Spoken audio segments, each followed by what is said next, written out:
there, I'm Lisa Bishop, Pampered Chef Consultant, and tonight I'm going to make tuna cakes and I'm going to use my air fryer to bake them. I haven't done that before, so it'll be a first for me.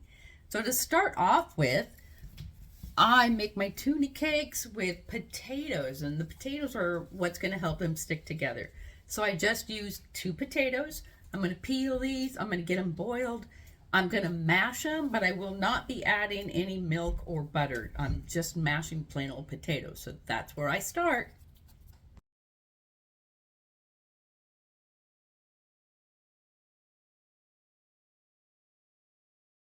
I also want to point out our flexible cutting mats.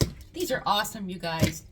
We use these almost every stinking day. I'm not kidding you. Not only are they nice just to set on the counter or to set on your breadboard so you don't mess up your breadboard, but when you're done and you want to do something with whatever you've cut up, I like to use this as a funnel, just to drop it into my water or whatever you're using. The other ingredients that you're going to need for the tuna cakes are 2 eggs. You're going to need just like 3 or 4 tablespoons of chopped celery. You're going to need a medium brown or yellow onion, and this will be finely chopped. You will be using salt and pepper to taste. Use 3 8-ounce jars of tuna in oil, and you'll be draining these. I happen to can my own tuna, so I have a lot of these on hand. You can also use regular canned tuna that you'd buy in a store. And then you will use cornmeal. Now, because I really love my Rapid Prep mandolin slicer and it makes food prep way faster for me, I went ahead and pulled this out. I'm going to run my celery through here. And I'm going to put my onions through here. I'm going to actually make that even a little smaller. Okay.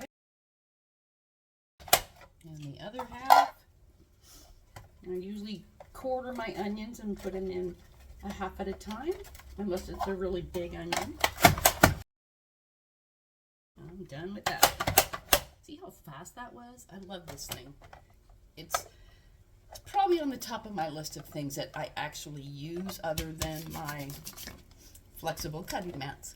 All of my ingredients for my tuna cakes are going to go into mixing bowls, so of course I'm going to use my Pampered Chef glass mixing bowl from my mixing bowl set. I really like these glass bowls. I can also use them for serving dishes. They're really nice. I like using glass. It's just a preference. Go ahead and put my eggs in. I'm going to also go ahead and open and drain my tuna. I'm going to save my tuna juice for my dogs. Flavor their food a little bit the next couple of days. Here we go. So this is what fresh canned tuna looks like.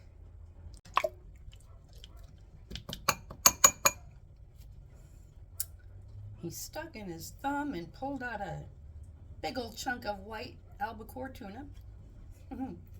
Here we go. I'm just going to break those up. Want it pretty fine. So I've mashed up my potatoes, and remember I don't use any butter or milk in here. It's just potato. And I'm going to go ahead and add that to my tuna mix. Alright. And I'm going to mix that in.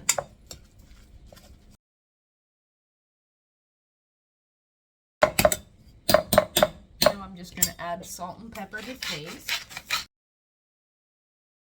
And mix that in.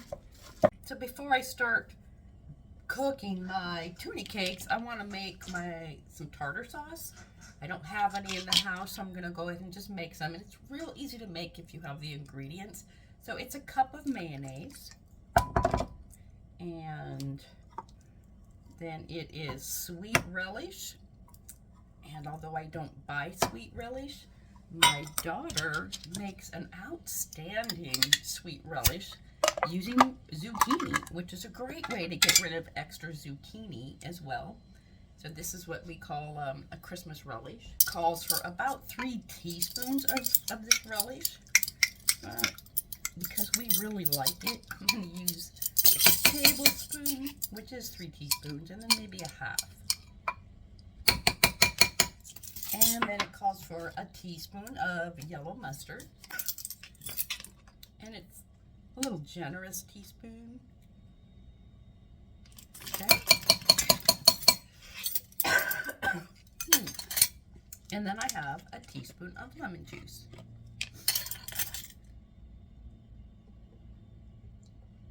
Oops. So since I squirted some, I won't pour it all in. All right, so I'm just gonna whip that up. Here we go, tartar sauce. All right, I'm at the point where I can start making my tuna patties. So I'm just gonna grab, a small handful, and I'm gonna shape them. I want them to be about 1 inch tall. I could actually make that a little bit bigger. So it's about that much. So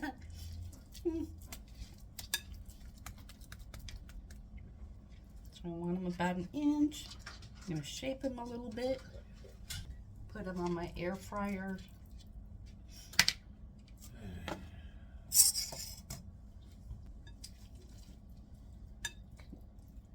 And I'll just do this until I have enough to fill up 2 of these trays, and then we'll do it. Now, as I said, I've never used my air fryer to do this before, and if you don't have an air fryer, you can go ahead and fry them in a frying pan with oil. So I use about 1/3 cup of oil and fry them on like medium to medium high. But I just wanted to see if this would work. Could be a total flop. We don't know.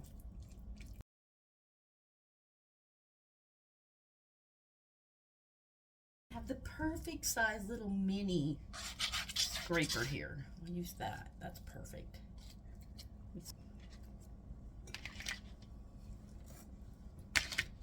Adjust this one a little.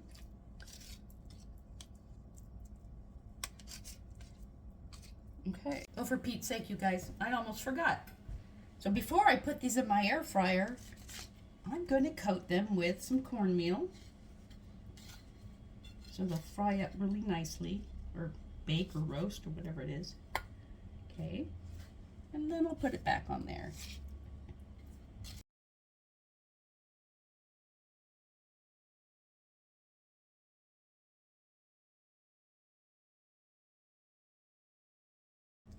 Okay, 1 tray down. Okay, now we're ready to put them in the air fryer. Okay, I've got my breaded tuna cakes in the air fryer. I'm going to go ahead and start her up. So I want to do a custom, and I'm going to do 12 minutes at 375. And here we go. Wish me luck. Okay. Here's our final product. Let's see what they look like. Oh, they look pretty good. Yeah, they toasted up well. All right. Looks pretty good. And there's my final product. We're having it with French fries. And I think the only thing I might do differently when I do these again is I would use an oil mister and just mist the outside or the top of this so it browns. That's it. So now that we're done eating, and my husband and I both weighed in on how we liked the tuna cakes in the air fryer, and we both actually agreed that although we liked them, we actually prefer them fried in a frying pan. So if you're going to go ahead and cook them in the frying pan, like I said earlier, you want to use a large frying pan or skillet, and you want to put enough oil in it to cover the bottom, and you might have to reapply some oil like partway through your frying.